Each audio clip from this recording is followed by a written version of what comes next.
es un seminario que es el primero que vamos a desarrollar dentro de un ciclo que hemos programado por la Junta Directiva Central de ADEMACOT.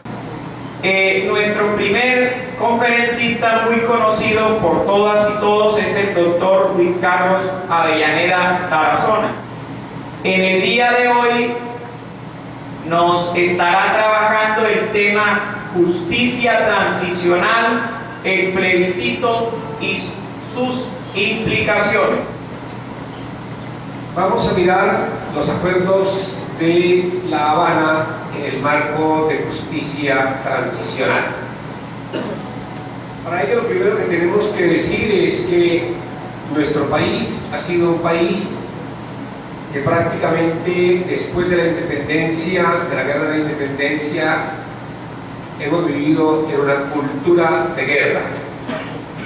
A eso se refería en algo Domingo. Y de una vez adelanto que nosotros los maestros somos responsables de empezar a crear una cultura de paz.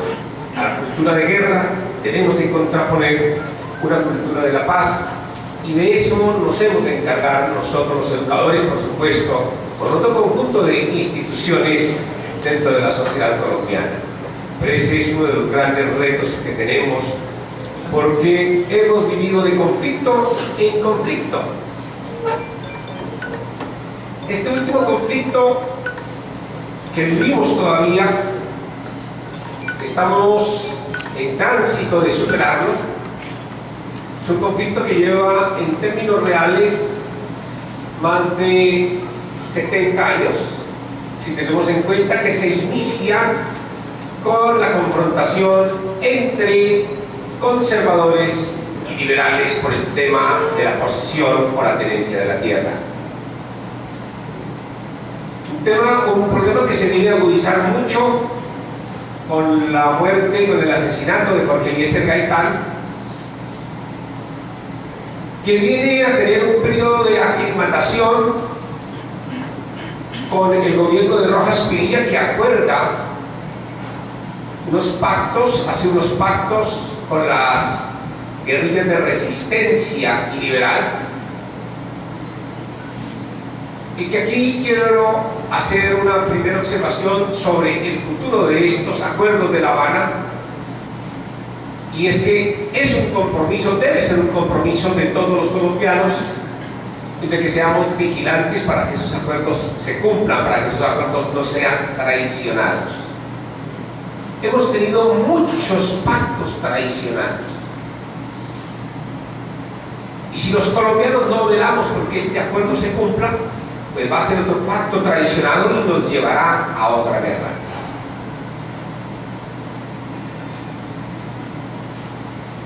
Ayer en el Meta recordaba cómo los acuerdos con las guerrillas liberales del Llano fueron traicionados.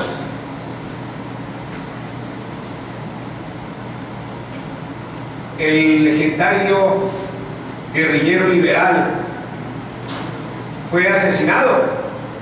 Después don Guadalupe Salcedo Hunda fue asesinado, y de ahí surgió la idea de las guerrillas, de quienes después conformarían las guerrillas de la FARC, de que los gobiernos traicionaron los acuerdos y que no era factible pactar con ellos, que era mejor irse y tomar el poder.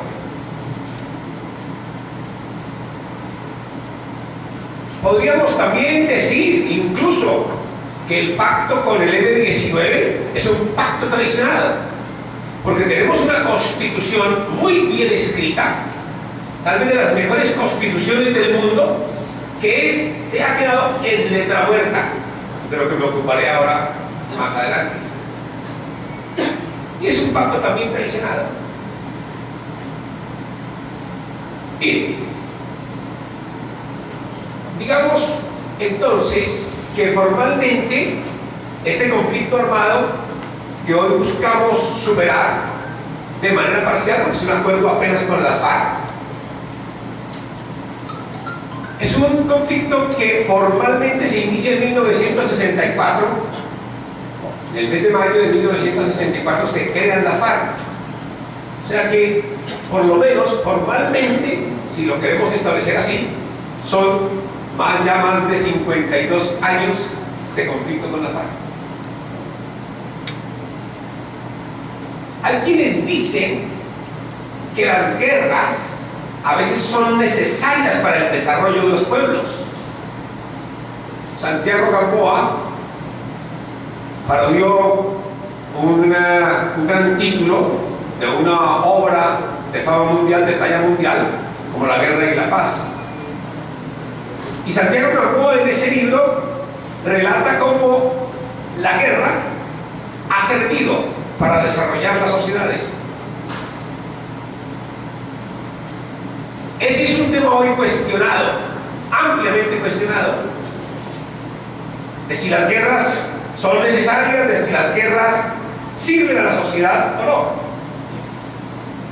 Porque hoy al centro se ha puesto un tema vital en todas las sociedades, que es el respeto a la vida, el respeto a los derechos humanos. Y entonces hay una gran tensión a nivel de la filosofía sobre el valor de la guerra. Pero en lo que sí todos los escritores de ayer y de hoy están de acuerdo es que una guerra larga, una guerra prolongada, es dañina para una sociedad. Esta guerra es una guerra de más de 50 años, formalmente ya lo dijimos. Larga, uno de los conflictos más largos de la historia. ¿Y qué ha dejado este conflicto? ¿Qué nos ha dejado hasta el momento? Nos ha dejado mucho dolor, porque ha habido mucha víctima.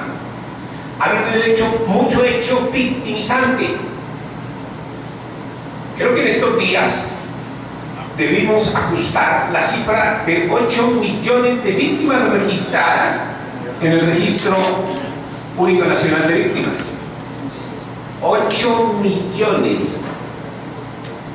Nosotros podemos decir que no hay familia colombiana en la cual no haya una víctima de este conflicto. ¿Y víctima de qué? En primer lugar, víctimas de desplazamiento. De esos 8 millones, 6 millones de colombianos han sido desplazados por la guerra. Bien por la acción de las fuerzas subversivas, bien por la acción de las fuerzas militares, bien por la acción de las fuerzas paramilitares. Un desplazamiento que en la mayoría de las ocasiones ha estado acompañada y como ratio también del conflicto por el despojo de tierras. 8 millones de hectáreas también son el número de las tierras que han sido objeto de despojo u objeto de abandono causado por las consecuencias de la guerra. Y recordemos que las tierras en Colombia aptas para la agricultura son de 21 millones de pesos, de 21 millones de hectáreas.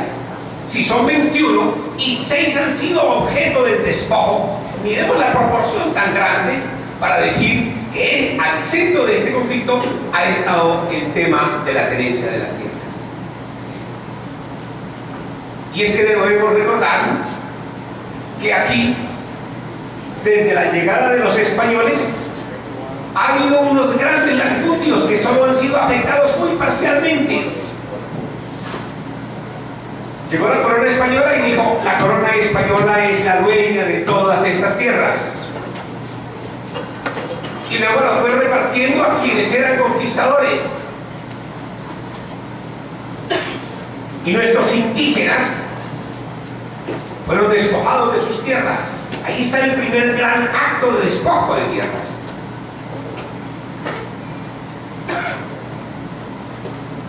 ¿Y de qué más hemos sido víctimas en Colombia con ocasión de esta guerra? Hemos sido víctimas de masacres, más de 2000 masacres.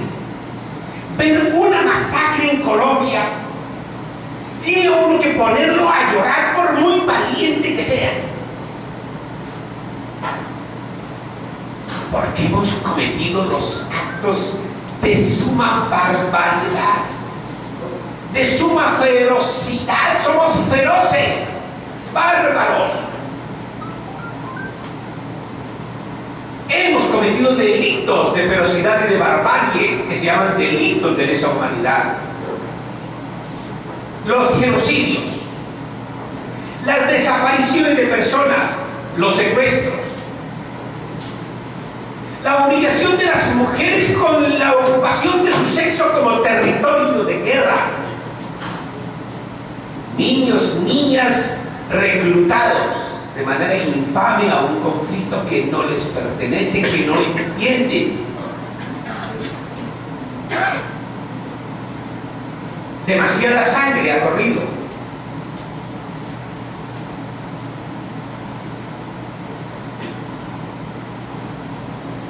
Ese conflicto y un pare a esos hechos de victimización pueden terminarse y se terminan en el mundo a través de dos paradigmas.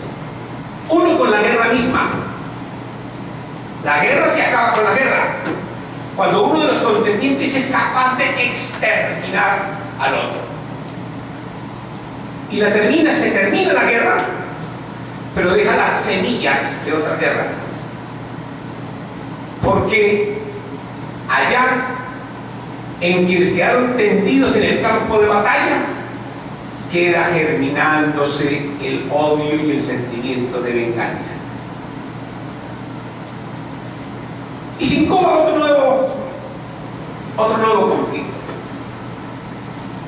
La otra manera de acabar los conflictos es diciendo paremos la guerra, haciendo la paz.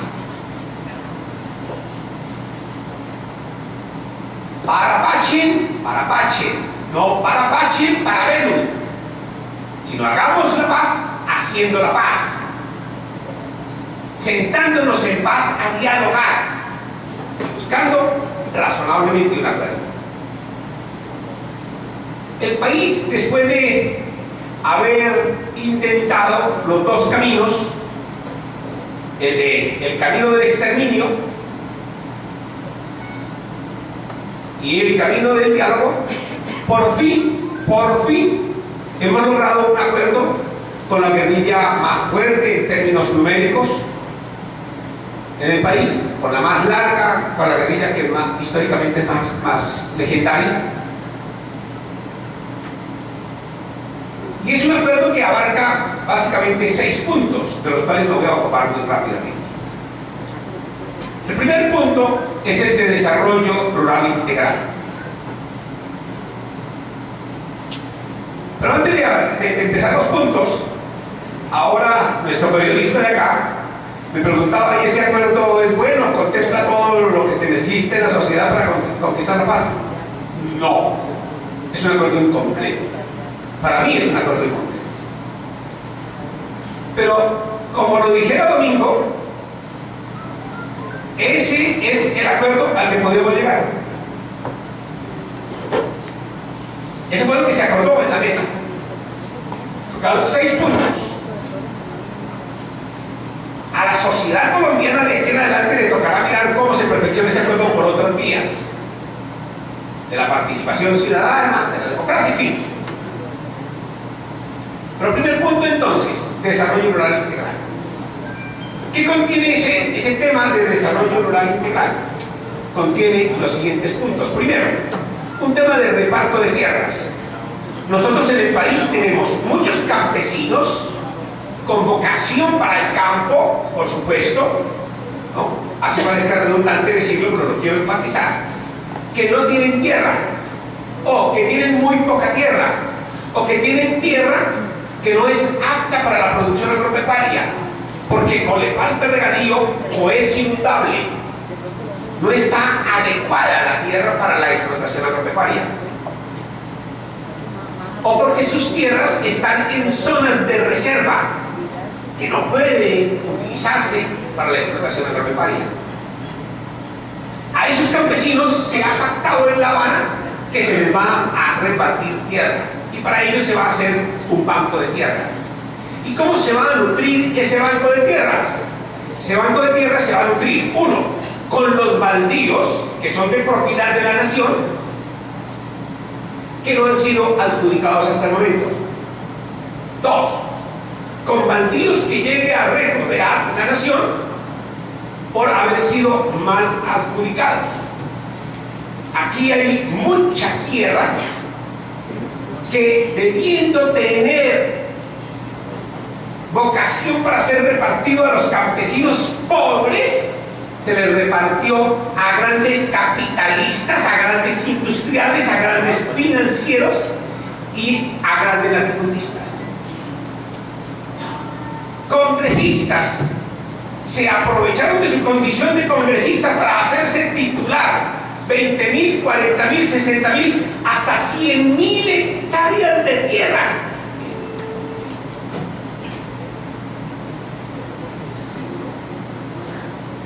El 0,4% de la población en Colombia tiene el 46% de la tierra.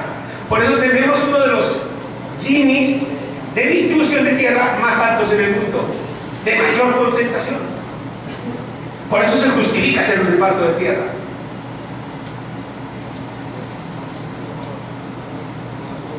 En segundo lugar,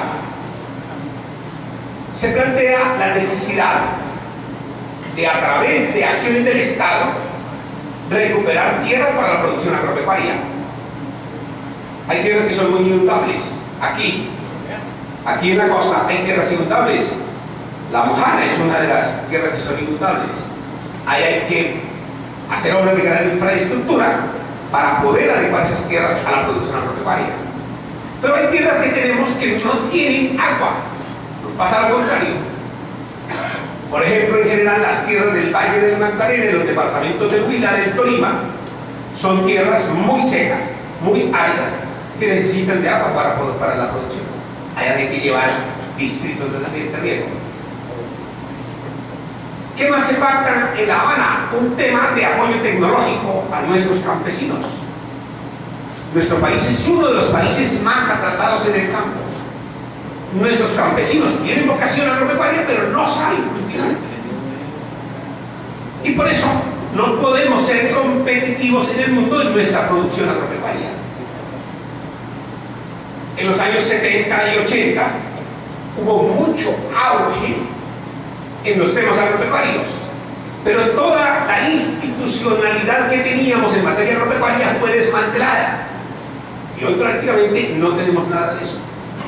Así que hay necesidad, y así se pacta en La Habana, de que el país se dedique a desarrollos de investigación para el establecimiento de ciencia y de la consecución de elementos científicos. Pueden hacerse apropiaciones tecnológicas para el campo, y que a través de la institucionalidad pueda llevarse, acompañarse a los campesinos con esas apropiaciones tecnológicas. ¿Qué más se pacta en La Habana? En La Habana se pacta el tema de créditos, para lo cual hay necesidad de mejorar dos aspectos jurídicos sobre la propiedad de la tierra. Un primero es el tema de la titulación de la tierra. Muchos de nuestros campesinos tienen sus tierras a título de posesión, pero no tienen títulos, no tienen escrituras. Y a veces, teniendo escrituras, esas escrituras son muy débiles, muy endebles en términos de dineros. Y eso hace que los bancos no presten plata. Entonces, hay necesidad de trabajar en titulación de la tierra.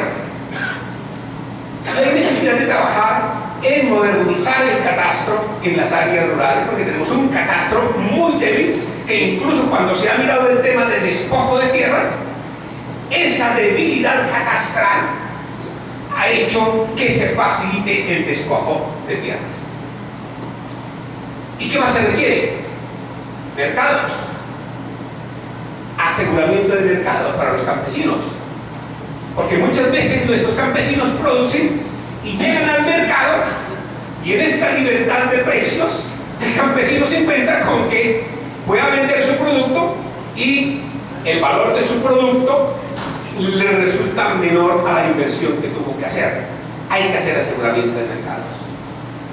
Y hay por supuesto que buscar que los productos puedan salir de las fincas, de los fondos, de las tierras, para lo cual hay que mejorar la infraestructura del campo. El Estado cometió un error desde cuando las guerrillas empezaron a tomar territorios, y fue no llevar la institucionalidad al campo, y eso hizo que el Estado, en los territorios ocupados por la subversión, el Estado fuera la misma subversión, las mismas guerrillas. Entonces hoy tenemos unas falencias grandes en materia de carreteables para poder sacar los productos. Eso también está pactado en La Habana. Y por supuesto, está pactado en La Habana una serie de ítems que habrán de mejorar el tema de la pobreza extrema que se vive en el campo. Muchos de nuestros campesinos viven con menos de la mitad de un salario mínimo legal mensual vigente. Y si yo me aterro de cómo una familia puede vivir con salario mínimo legal en Colombia, ¿qué será de imaginarnos de un campesino? Entonces hay necesidad de mejorar la situación de nuestros campesinos, pero sobre todo de mirar cómo esos campesinos nuestros pueden satisfacer sus necesidades básicas, sus necesidades elementales, aquellas que se realizan a través de los derechos fundamentales, de lo cual hay una gran creación teórica en la Constitución de 1991, que estableció la sustitución del Estado simple de derecho de la Constitución de 1886 por un Estado social de derecho, a través de, como decía Carlos Gaviria, el establecimiento de un muy buen decálogo, o catálogo mejor, de derechos fundamentales que lamentablemente hoy no se realizan en la sociedad.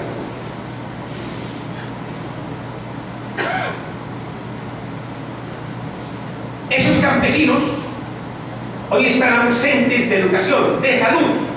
Si nosotros nos quejamos de salud en las ciudades, ¿qué será de los campesinos que no tienen un centro de salud? Hay campesinos que se mueren de dolores. No hay institucionalidad. El tema educativo, que nos es tan caro a todos nosotros, tiene estas cifras. Del 7% de nuestros niños en el campo, el 83% no pisa una institución educativa. O sea, apenas llega el 17% de la población campesina a estudiar. De ese 17% que llega a estudiar, apenas el 20% de ese 17, apenas el 20 logra culminar un bachillerato.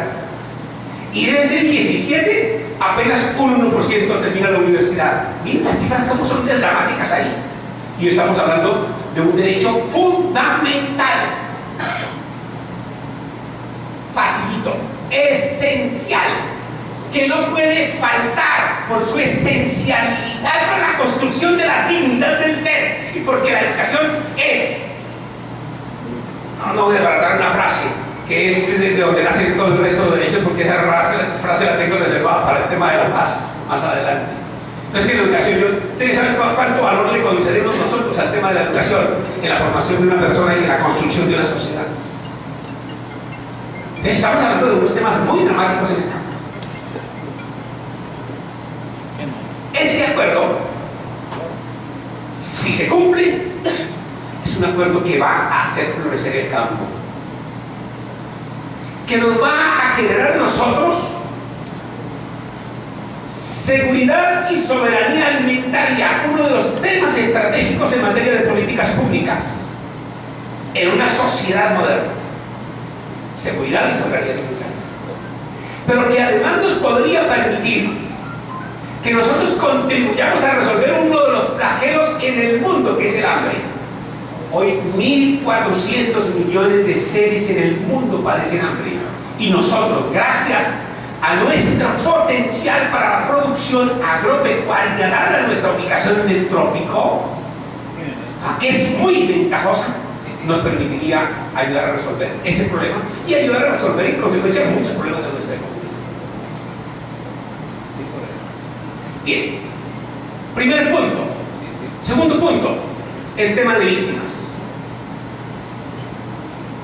Este acuerdo de La Habana es un acuerdo que en materia de víctimas tuvo la fortuna de que el Congreso se ocupara, antes de cualquier acuerdo, se ocupara del tema de las víctimas. Generalmente los acuerdos de paz se hacen y enseguida se ocupan del tema de las víctimas. Aquí primero nos ocupamos del tema de víctimas y después nos metimos a desarrollar los acuerdos, que ha sido una ventaja muy importante en términos de construcción psicológica de la paz. ¿Por qué? Porque teniendo 8 millones de víctimas, es muy difícil decir a una sociedad que vamos a hacer un acuerdo con una organización guerrillera que ha sido victimaria. Y esa ley de víctimas, que es la ley 1448, fue muy importante para abrir los espacios, para abrir estos acuerdos que hoy estamos celebrando. ¿Por qué razones? La primera, una de política internacional y de orden jurídico. Es que con el proyecto de ley de víctimas y la ley de víctimas se entra a reconocer que el conflicto armado en Colombia es también un conflicto de naturaleza social y política. No es solamente un conflicto armado. Se entra a reconocer que este conflicto, si bien es armado, tuvo unas causas sociales y políticas. Por eso se negocia lo del desarrollo agrario. Por eso se negocia. Y por eso se negocian otras cosas, como el tema de participación en política, ya lo veremos. Por ese reconocimiento. Y abre a nivel internacional entonces el espacio para hacer una negociación política, para buscar una solución política negociada a ese conflicto. Porque recordemos que en el gobierno de Uribe, las FARC, para no hablar sino de ellas, eran terroristas. Y con los terroristas no se puede estar de acuerdo. Esa caracterización que se hace en la ley 1448 entonces permite abrir el espacio en términos jurídicos y en términos políticos para abrir una negociación política. Pero lo segundo es que la ley de víctimas plantea que esas víctimas salen de ese conflicto armado y que esas víctimas hay necesidad de reconocerlas, de visibilizarlas, de repararlas, de hacer acciones de restauración con ellas, de indemnizarlas, no solo materialmente, simbólicamente. Y ese trabajo con las víctimas, que fue un trabajo bien largo, fue un trabajo que nos permitió, oígase bien, nos permitió auscultar que en las víctimas había una capacidad grande de perdón. Muchísimas, pero han sido muchísimas las víctimas que han dicho: yo soy víctima, a mí me mataron a mi papá, a mí me mataron a mi hijo, a mí me... Pero yo estoy dispuesto a ofrendar el perdón si la guerrilla me pide ese perdón. Esa capacidad contrasta con la actitud de otra víctima del conflicto y de otro victimario del conflicto, porque él tiene la doble condición de ser víctima y victimario. Álvaro Uribe, que incuba odio, que su posición es una posición de odio, de venganza, de sed de venganza, porque políticamente no hay ninguna razón.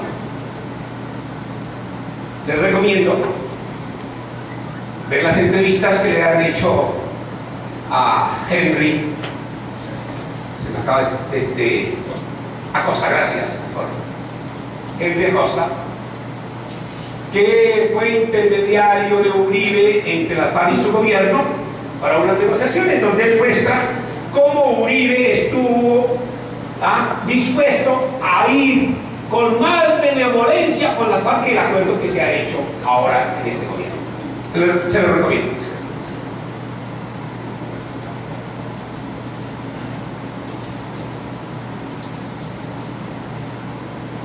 En materia de víctimas, el acuerdo de La Habana se sustenta en el tema de justicia transicional, y entonces voy hablando de justicia transicional. Justicia transicional, para que no nos compliquemos la vida, es un término muy sencillo. Es una justicia que se aplica en un momento de transición. Vamos a hacer una transición de la guerra a la paz. Y en esos momentos que son excepcionales, uno no aplica los mecanismos ordinarios, aplica otro tipo de justicia, pues se llama justicia transicional, la que sale de lo ordinario. Entonces, eso es lo primero que hay que decirle a la gente. Hay mucha gente que dice, pero es que estos señores no se van a ir 30 o 40 o 50 años a una cárcel. No, porque vamos a aplicar otro tipo de justicia, que es justicia transicional, que descansa en tres elementos fundamentales y muy importantes para los maestros, muy importantes para la sociedad, muy importantes: verdad, justicia, verdad. Es un elemento que nosotros los maestros estamos obligados a mirar muy bien, porque lamentablemente en el currículo ha desaparecido la historia.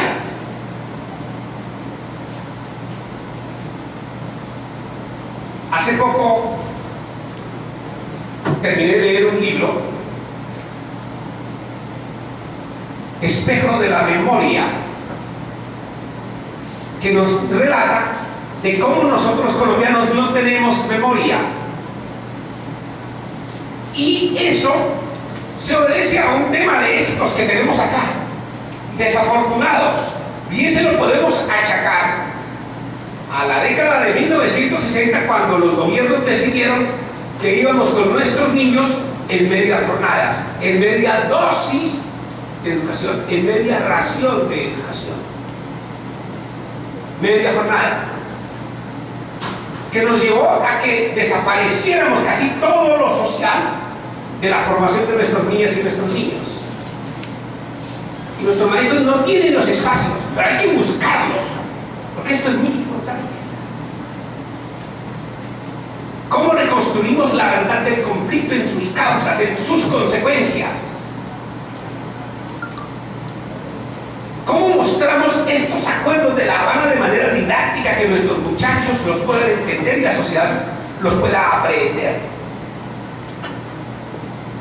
Si eso lo hacemos, si reconstruimos la verdad y hacemos una gran agenda de cultura por la paz, y hacemos con esa verdad memoria, podemos decir que esa verdad, esa memoria, nos servirá a sí mismo para buscar aplicación de justicia. Hay muchos hechos oscuros de la violencia colombiana que hay que sacarlos a flote. Por eso, y de una vez, voy dejando tareas. Esta es una tarea política. Al Centro de Memoria Histórica que tenemos a nivel nacional, hay que hacer réplicas de centros de memoria departamental y centros de memoria municipal. Horacio, tú que eres un gran cultor de la historia, te veo escribiendo muy bien. Ahí, qué rico. Pero necesitamos construir centros de memoria municipal. La memoria es lo que nos ha de permitir, además de aplicar justicia, hacer con esa justicia la reparación de las víctimas, como elemento que sale de la justicia. Pero una cosa importantísima: cumplir la finalística de toda justicia transicional, que es aplicar el principio de no repetición.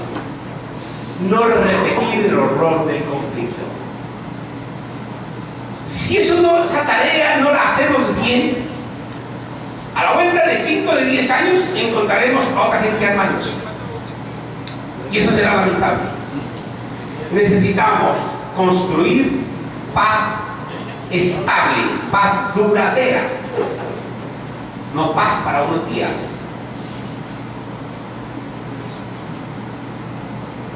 Eso entonces es muy importante en materia de víctimas. Pero es muy importante en materia de víctimas el tema de justicia. Porque aquí no se trata de decir perdón y olvido y aquí no vamos a aplicar justicia. No. Este es uno de los elementos, el tema de justicia es uno de los elementos más criticados por el expresidente Uribe, que dice que estos acuerdos de La Habana son unos acuerdos de impunidad, y en eso vamos a profundizar. Hoy no es posible, óigase bien, jurídicamente, hacer unos acuerdos con impunidad. No es jurídicamente posible.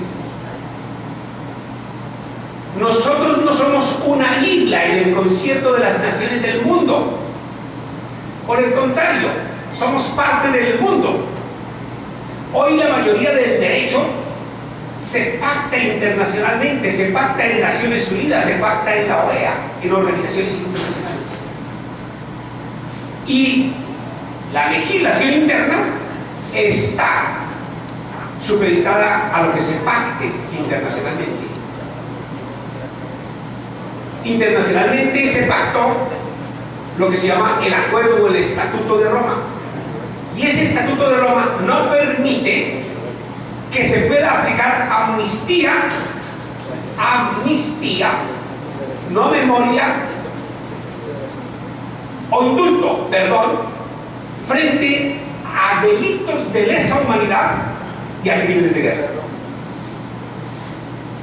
No lo permite. Por eso cuando en el Congreso estábamos aprobando el Estatuto de Roma para que fuera incorporado en la legislación interna, decíamos, oye, guerrillas, miren a ver cómo buscan acuerdos rápidos, después les va a quedar muy difícil. No lo hicieron, ahora les tocó negociar difícil. Y esa negociación es una negociación difícil, al final tuvieron que entender. ¿Va a haber amnistía e indulto? Sí, clarito. ¿Para qué? Va a haber para los delitos menores, de menor impacto social. Pero los crímenes de lesa humanidad, esos crímenes que llevan envuelta ferocidad, barbarie, como el genocidio, como el secuestro, como el abuso sexual, como el reclutamiento de menores, esos delitos no son amnistiables, no son imputables. Tienen que ir a juzgamiento, ¿sí? Y tienen que imponerse penas, y penas privativas de libertad, privación de libertad. Cuando digo privación de libertad no digo necesariamente cárcel, que es lo que quiere Uribe. Uribe dice, sí, pero con cárcel. ¿Ah? Sí, porque esos señores fueron esto y esto y esto, y entonces hay que hacer que se pudran en una cárcel.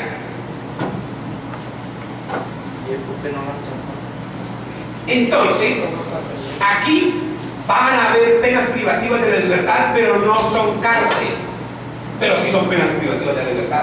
Usted no puede salir de determinado territorio, usted no puede hacer, se le pueden privar libertades.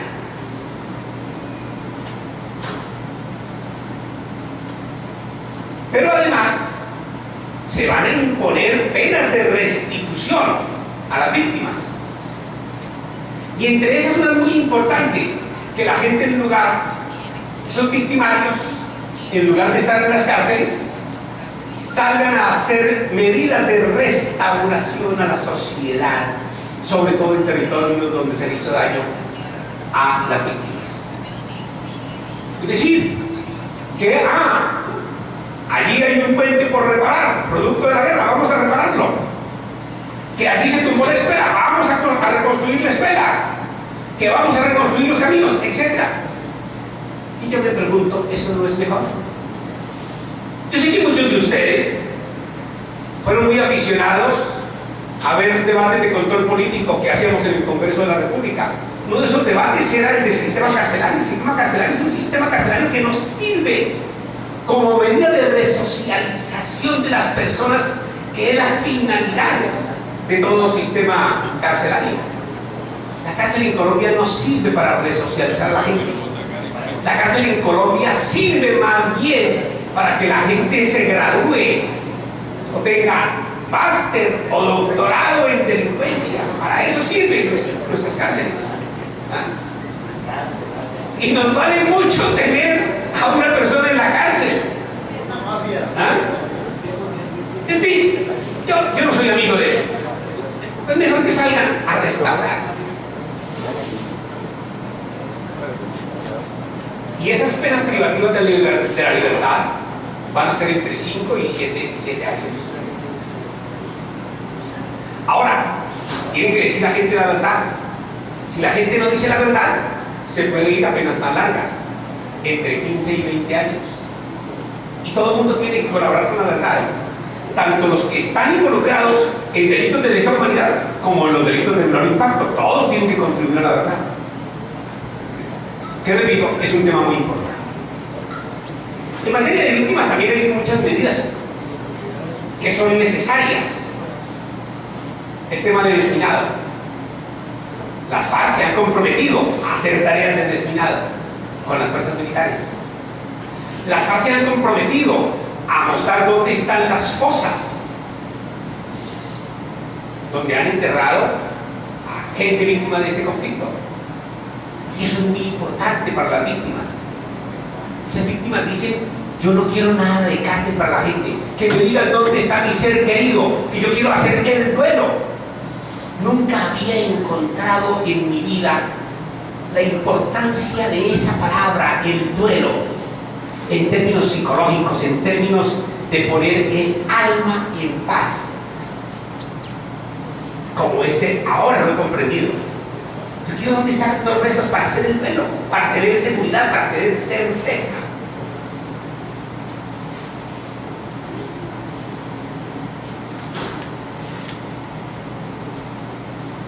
¿Qué otros temas contiene nuestros acuerdos de La Habana?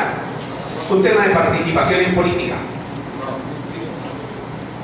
Lo primero que se pacta en La Habana de importancia para la sociedad es que habrá en Colombia un estatuto de la oposición. No tenemos estatuto de la oposición. En una democracia que no haya un estatuto de oposición, pues es un tema muy vergonzoso.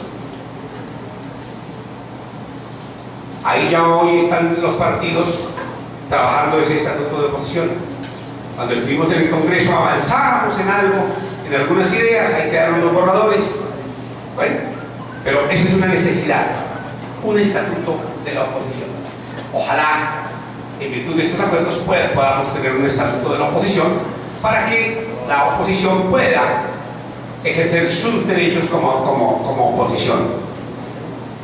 En segundo lugar, en materia de en materia de participación en política, se plantea un tema de que las FARC van a tener participación en el Congreso, básicamente en lo que se llaman las leyes fast track o de rápida resolución, de rápido trámite del Congreso, que son todas las leyes o actos legislativos que tengan que salir con motivo de los acuerdos de La Habana. Las FARC van a tener 3 representantes en la Cámara, 3 representantes en el Senado, con voz, pero sin voto, y solamente tendrán representación en el Congreso para los temas que sean de ejecución de los acuerdos de La Habana. Para las elecciones de 2018 y 2022, 2 periodos, habrá para las elecciones de 2018 y 2022, las FARC podrán participar en las elecciones ya desarmados, no habrá armas, participarán en las elecciones de 2018 y tienen un cupo asegurado de 5 representantes y 5 los senadores. Si sacan más, pues se les dan más. Si su caudal electoral les dio para menos, para 2 o para 3, pues se les aseguran los 5. Durante 2 periodos legislativos. Después ya son las reglas comunes y corrientes. Muchos dicen eso también es excesivo. ¿Por qué? Yo les digo, yo prefiero. Nosotros podemos llegar a ser perjudicados como oposición democrática a estos gobiernos, podemos resultar ser perjudicados, porque ese punto no está claro. Si esas 10 curules van a ser aumentando más curules en el Congreso o manteniendo las mismas curules y afectando a quienes, si afectan a las curules de los grupos minoritarios o se van a afectar en general a todos. Eso no está dicho. Pero siempre, como siempre, las cosas se suelen romper por el hilo más débil. Pues sería muy factible que se rompiera por la participación de organizaciones minoritarias, de organizaciones políticas minoritarias. Hay dudas y eso habrá que resolverlo en el camino. Lo que va llevando a otra significación. Los acuerdos de La Habana son unos acuerdos muy bien escritos, muy bien pensados, muy bien desarrollados. Son unos acuerdos inéditos que van a servir para otros acuerdos de paz en el mundo, porque se han nutrido de experiencias pasadas, de muchas cosas, pero no son perfectos. Tienen todavía muchos vacíos. Y ahí ese es uno de los vacíos.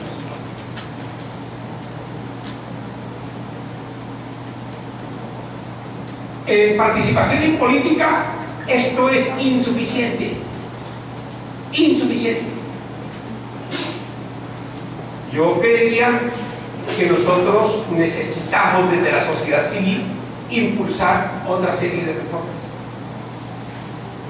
Mire, de nada sirve las mejores intenciones que tengamos de construir paz si nosotros no modificamos este modelo político de corrupción que hay en el país. Hoy, una curul para el Senado de la República vale entre 10.000 y 14.000 millones de pesos. Esa es la regla. Esa es la regla. Dicha por los mismos senadores, por los mismos representantes, por ellos mismos. Me costó 10.000 millones de pesos, 12.000 millones de pesos una campaña. ¿Cuánto se gana un senador en 4 años? Haga la cuenta rápida. Pues ese señor llega a robar. Y el modelo político del país está hecho para eso, para hacer un sistema de corrupción grande.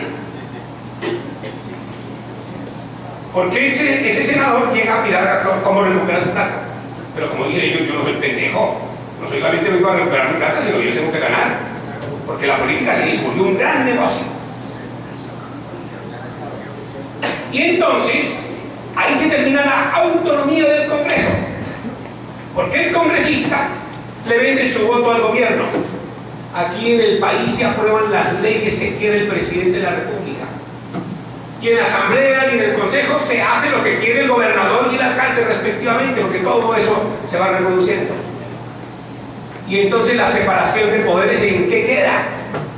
¿En dónde queda la autonomía del Congreso para legislar y para hacer el control político?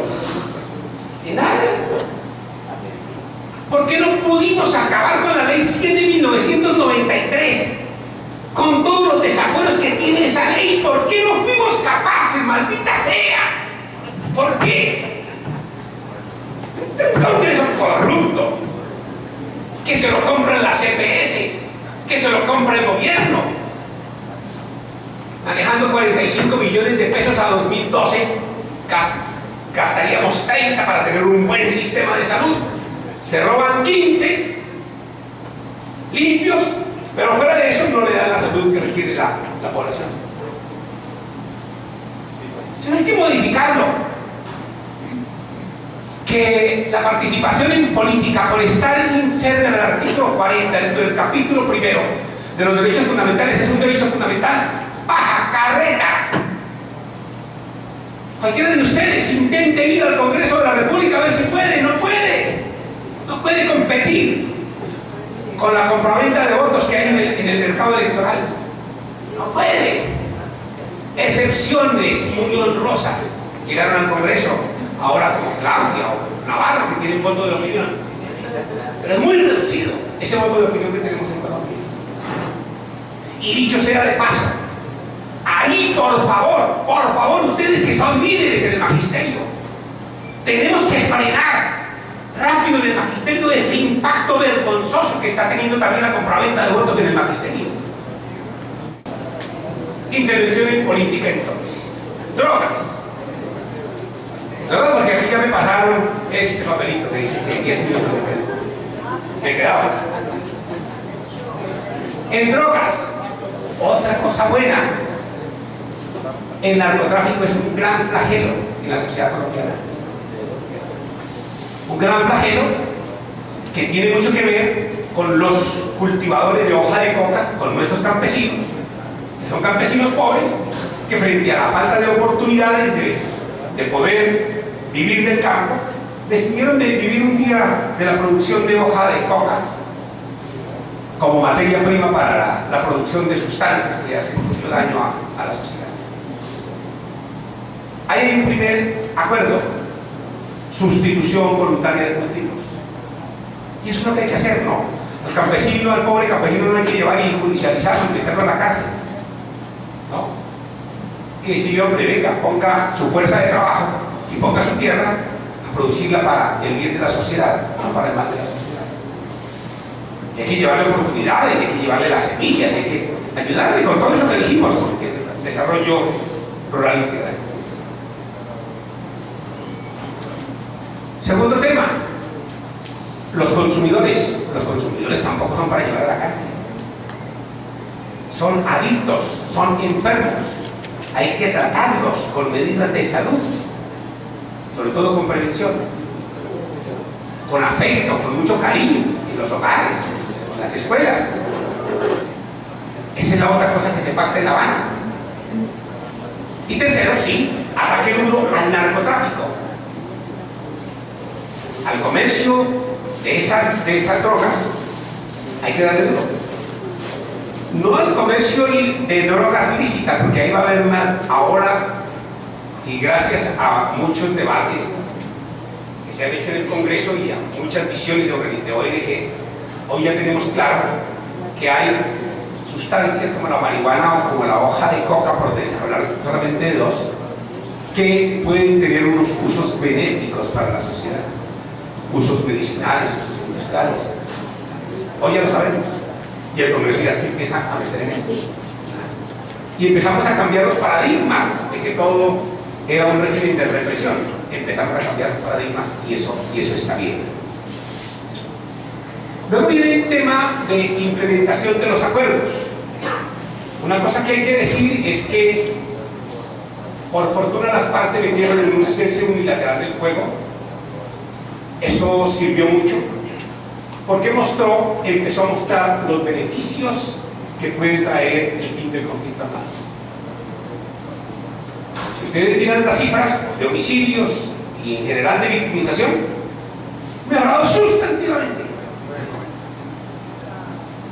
Y eso solo, el que abandonemos, el que dejemos la tragedia humanitaria, esa ya es una ganancia importante.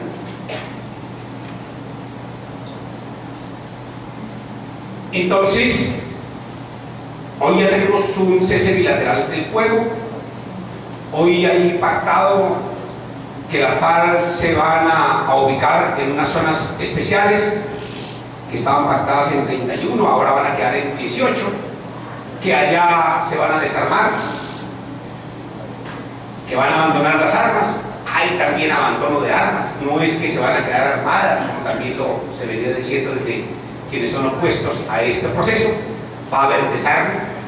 Lo que pasa es que las armas no se le van a entregar al ejército, sino se le van a entregar a Naciones Unidas para que haga unos monumentos y nosotros podamos también con esos monumentos ayudar a tener memoria de los horrores de este conflicto.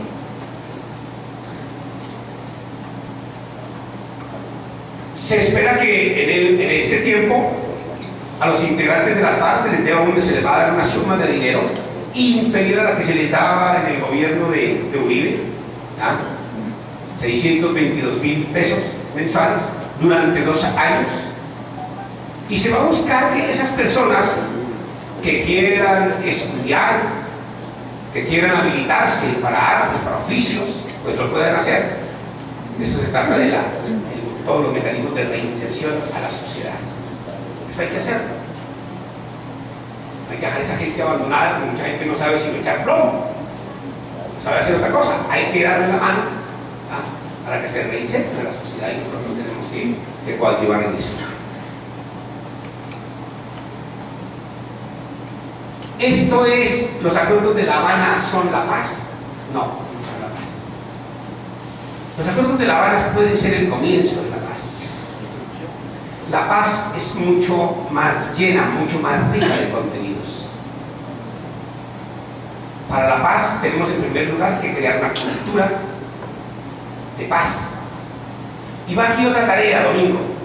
Usted que es tan acucioso en cumplir lo que usted dice son mis órdenes.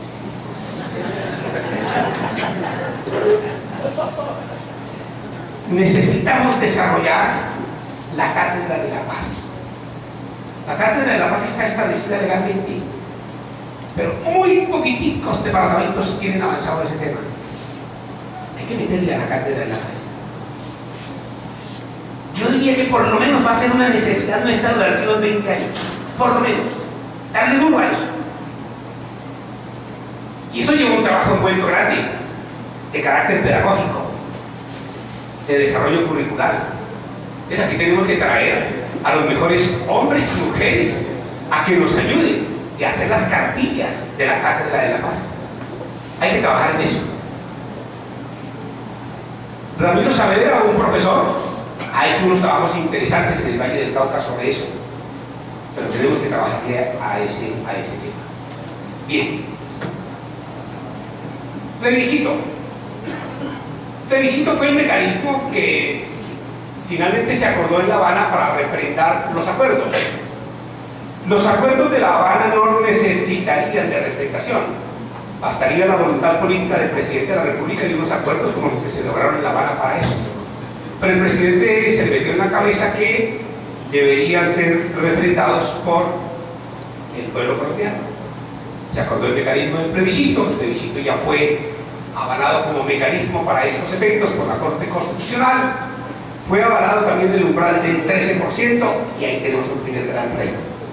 El primer gran reto es colocar ese umbral del 13%, 4.300.000 votos. Para eso tenemos que hacer la tarea nosotros, todo el mundo. Pero no basta superar el umbral, hay que también ganarle al no. No basta superar el umbral, hay que ganarle al no. O sea, tenemos que cumplir dos cosas: cumplir el umbral y ganarle al no, porque si cumplimos con el umbral y el no nos gana, pues perdimos.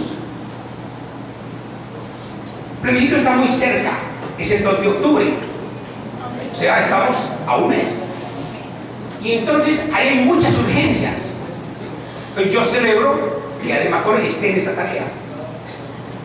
Le rendimos gratitud a los compañeros de Viva la Ciudadanía, Caja de Herramientas, que han venido acá a ayudarnos, y a Jorgito Rojas que nos viene a ayudar. Pero de aquí tenemos que salir potenciados a hacer el trabajo político que necesitamos hacer en favor de esta causa de la paz.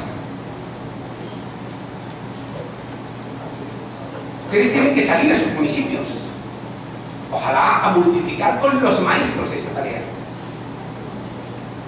Ojalá podamos en esas asambleas municipales, Domingo, que ustedes ya tienen diseñadas, les escuché que ya tienen diseñadas unas asambleas municipales, entonces todos los maestros puedan quedar también habilitados para salir a hablar con los padres de familia, con los alumnos y en general con la sociedad.